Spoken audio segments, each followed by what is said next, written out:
the remote village of Eldridge, tucked between rolling hills and ancient forests, Marcus lived a simple life tending to his family's farm. At 23, he spent his days working the land, finding peace in the rhythm of rural life even as he dreamed of something more. The summer morning started like any other, with Marcus heading to the stream to fetch water for the day's chores. The air was different that morning, charged with an energy he couldn't explain. The birds had fallen silent, and the leaves stirred without wind. As he knelt by the stream, the air before him began to shimmer like heat waves rising from summer-baked earth. That's when he saw her. She materialized like starlight taking form, her presence making the mundane world around her seem dull in comparison. Her hair was platinum, flowing as if caught in an invisible breeze, with strands that seemed to capture and release light with every movement. Her eyes were the deepest blue Marcus had ever seen, like looking into the heart of an ocean that had never known human touch. Her clothing defied description, flowing garments that seemed to be made of living light, shifting and changing with every breath she took. They wrapped around her form in a way that was both modest and alluring, suggesting rather than revealing. "Please," she said, her voice carrying musical notes that no human throat could produce. "Don't be afraid." The words formed in Marcus's mind even as her lips moved in unfamiliar patterns. Marcus realized he had been holding his breath. "I'm not afraid," he said, surprised to find it was true. Just amazed. "Who are you?" She smiled, and the morning seemed to grow brighter. "My name is Lyra. I come from what you would call the Andromeda galaxy." She took a step closer, moving with a grace that made every motion appear choreographed. "We've been observing your world, studying your cultures, your ways of life. Why reveal yourself to me?" Marcus asked, finding courage in her gentle demeanor. Lyra's expression turned playful, a spark of mischief dancing in those impossible eyes. "Because you're different, Marcus. I've watched you when you think no one's looking, the way you stare at the stars, the questions in your heart. You dream of more than this village, don't you?" Her words struck something deep within him. "How do you know my name?" "I know many things about you," she said, moving closer still. The air around her carried a scent like flowers blooming in zero gravity. "Just as I know I'm breaking several protocols by speaking with you." She reached out, her fingers stopping just short of touching his cheek. "But some rules are worth breaking, don't you think?" Marcus felt his heart racing. Not from fear, but from something else entirely. Something exciting and dangerous and impossible. "Why are you really here?" he asked, his voice barely above a whisper. Lyra's smile held secrets from across the galaxy. "Perhaps," she said, "I'm tired of just observing. Perhaps I want to understand what it means to truly connect with someone from your world." Her eyes met his, and in them he saw possibilities he had never dared to dream of. "Would you help me understand, Marcus?" The water bucket lay forgotten by the stream as morning light painted the scene in gold, and Marcus knew with absolute certainty that his life would never be the same. The rest of the morning passed in a daze for Marcus. He somehow managed to complete his chores, though he couldn't quite remember doing them. His mind kept drifting back to Lyra, to the way light seemed to dance around her, to the melodic sound of her voice in his thoughts. As evening approached, he found himself drawn back to the stream. The setting sun painted the sky in shades of purple and gold that reminded him of the shifting colors in her dress. He sat on a fallen log, absently tossing pebbles into the water. "Your thoughts are very loud," came her voice from behind him. Marcus turned to find Lyra standing there, her form even more ethereal in the twilight. "My people can sense strong emotions, and yours have been calling to me all day." She sat beside him on the log, close enough that he could feel a subtle warmth radiating from her, like sunlight through crystal. "I shouldn't be here again," she said, though she made no move to leave. "My research team will notice my absence." "Then why risk it?" Marcus asked, finding courage in the growing darkness. Lyra turned to him, her eyes reflecting starlight that hadn't yet appeared in the sky. "Because in all my studies of your world, I've never encountered anyone quite like you. There's something about your spirit that—" She paused, searching for the right words. That resonates with mine. What does that mean?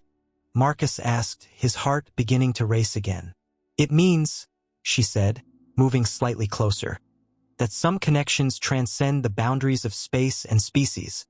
Her hand found his, and where their skin touched, tiny points of light danced between them. Can you feel that? Marcus nodded, unable to speak. The sensation was like electricity but softer, more intimate, like their very atoms were trying to harmonize with each other. My people believe that similar souls call to each other across the cosmos. Lyra continued, her voice growing softer. We're taught to ignore these calls when they come from developing worlds like yours. But, she lifted her free hand to his face, her fingers finally making contact with his cheek, sending cascades of gentle energy through his skin. I find I don't want to ignore this one. What happens now? Marcus managed to ask, though it was becoming difficult to think clearly with the patterns of light swirling between them. Lyra's smile held both mischief and promise. Now, I show you what it means to touch the stars. She stood, pulling him up with her. Would you like to see how I perceive your world? Before Marcus could respond, the air around them began to shimmer. The familiar landscape of his village seemed to fold in on itself, reality bending like light through a prism. When everything settled again, they stood in what appeared to be the same spot, but everything was different. The stream now flowed with what looked like liquid starlight. The grass beneath their feet gave off a soft phosphorescent glow with each step. The air itself was filled with floating points of light that drifted like cosmic fireflies. Welcome, Lyra said, her form now glowing even more brightly in this transformed space, to the overlap between our realities. Marcus stood transfixed in the transformed landscape, where reality itself seemed to dance at the edges of perception. The familiar woods of his village were now an ethereal forest of light and shadow, where trees pulsed with inner luminescence and the very air sparkled with possibilities. What is this place? He asked, reaching out to touch one of the floating lights. It swirled around his fingers playfully before drifting away. A pocket dimension, Lyra explained, moving through the space with practiced grace. It exists between your world and mine, a place where the laws of physics are more flexible. She gestured around them. My people use these spaces to conduct our research without interfering with developing civilizations. She approached a tree that seemed to be made of crystalline light. Here, I can show you how I truly see your world. She touched the trunk, and ripples of color cascaded through its branches. Every living thing pulses with energy, with potential. Your scientists are just beginning to understand quantum entanglement. We've learned to embrace it. Marcus watched in wonder as she moved, her form seeming to blur at the edges, as if she existed in multiple states at once. Why show me all this? Lyra turned to him, her eyes now containing what looked like swirling galaxies. Because you're different, Marcus. Most humans would run in fear from what I am, what I represent. But you... She moved closer, leaving trails of light in her wake. You look at me with wonder instead of fear, with curiosity instead of suspicion. How could I be afraid? Marcus asked, finding himself drawn to her. You're the most beautiful thing I've ever seen. Lyra's laugh was like wind chimes in zero gravity. Beauty is such a relative concept across species. What you see now is just my energy translated into forms your mind can comprehend. My true form might shock you. Show me, Marcus said, surprising them both with his boldness. Lyra's expression turned serious. Are you sure? There's no going back from this kind of knowledge. When Marcus nodded, Lyra stepped back and closed her eyes. The air around her began to vibrate with possibility. Her form shifted, becoming something that existed in more dimensions than Marcus's mind could process. For a brief moment, he glimpsed her true self, a being of pure energy and thought, of light and mathematics, of cosmic beauty that defied human understanding. Then she collapsed back into her humanoid form, though now Marcus could see the edges where reality bent around her, could perceive hints of her true nature bleeding through. That's incredible, he breathed, reaching out to touch her face. Where their skin met, Patterns of light danced between them, stronger now that he could truly see her. "You're not afraid?" Lyra asked, leaning into his touch. "No," Marcus replied. "If anything, He struggled to find the words. "I want to know more, to understand more, to—" Lyra stepped closer, eliminating the space between them. "To feel more?" she suggested, her voice carrying harmonics that made his whole body resonate. Their first kiss was like touching a live wire, but instead of pain, it brought waves of pleasure and understanding. Marcus felt his consciousness expanding, touching the edges of something vast and beautiful.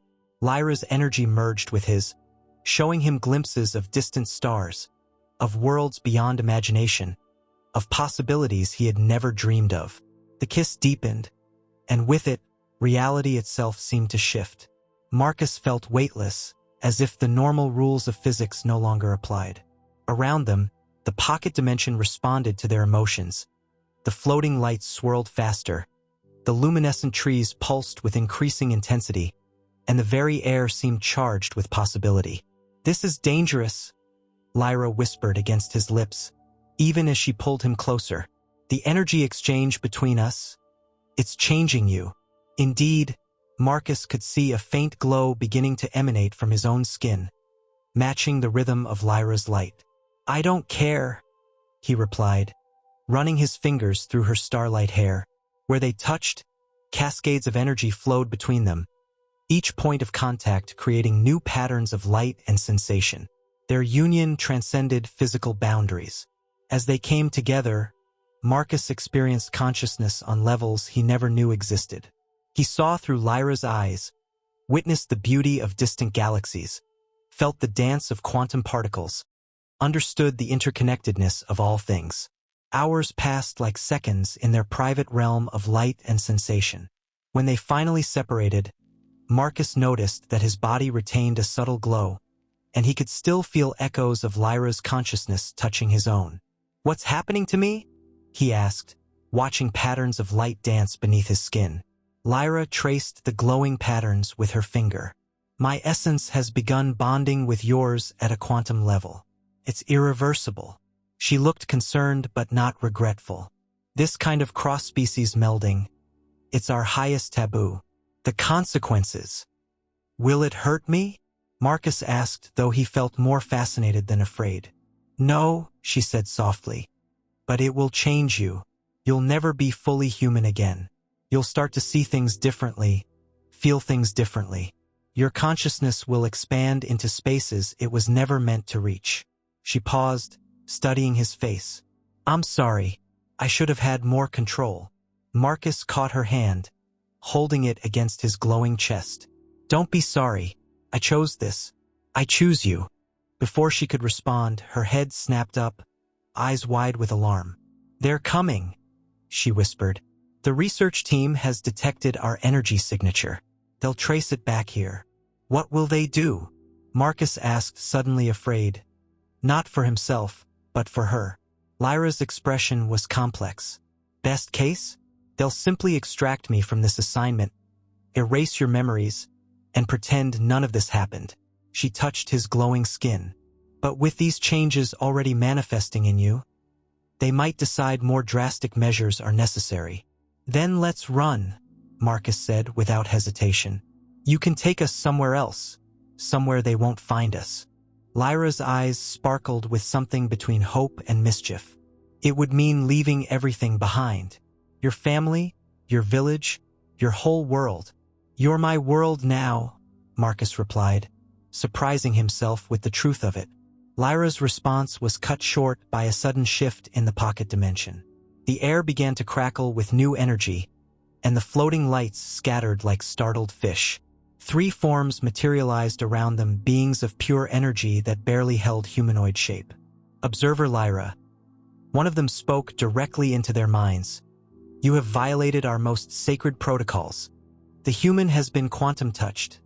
Another observed, its form fluctuating with what might have been alarm. "The contamination has already begun."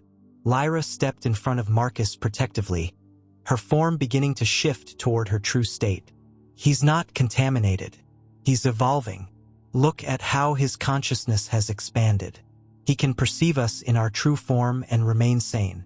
Don't you understand what this means? The third being moved closer, studying Marcus with senses he could now partially perceive. Fascinating. The melding appears stable. His neural pathways are adapting to process quantum information. Turned to its companions. Perhaps we have been too rigid in our assumptions about developing species. That doesn't excuse the protocol breach, the first being insisted, though Marcus sensed uncertainty in its tone. No, Lyra agreed, but it might justify a new protocol. She reached back for Marcus's hand, and where they touched, their energies merged visibly. Look at the harmony of our quantum signatures. This isn't contamination, it's synthesis. The beings conferred in frequencies Marcus couldn't quite process, their forms rippling with complex emotions. Finally, the first one spoke again. We cannot ignore this violation, it said, but neither can we ignore its implications. You've proven that cross-species quantum bonding is possible without catastrophic consequences. This changes things. We offer you a choice. The second being addressed them both.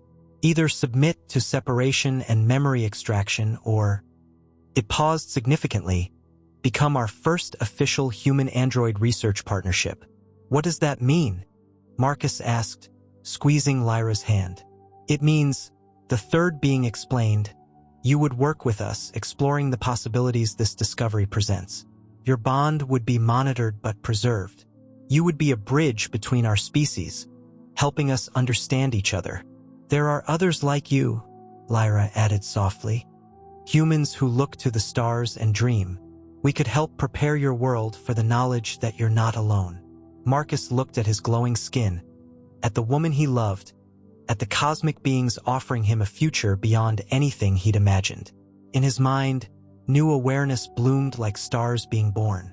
Why choose? He asked, feeling Lyra's energy pulse with approval. We could do both, maintain our connection here, and explore the cosmos together. After all, he smiled, echoing Lyra's words from what seemed like a lifetime ago. Some rules are worth breaking to create better ones. Above them, the pocket dimension swirled with new possibilities, and somewhere in the vast spaces between stars, new protocols were being written, protocols that spoke not of separation and fear, but of connection, evolution, and the infinite potential that exists when love dares to cross the boundaries of space itself. The end, or perhaps the beginning,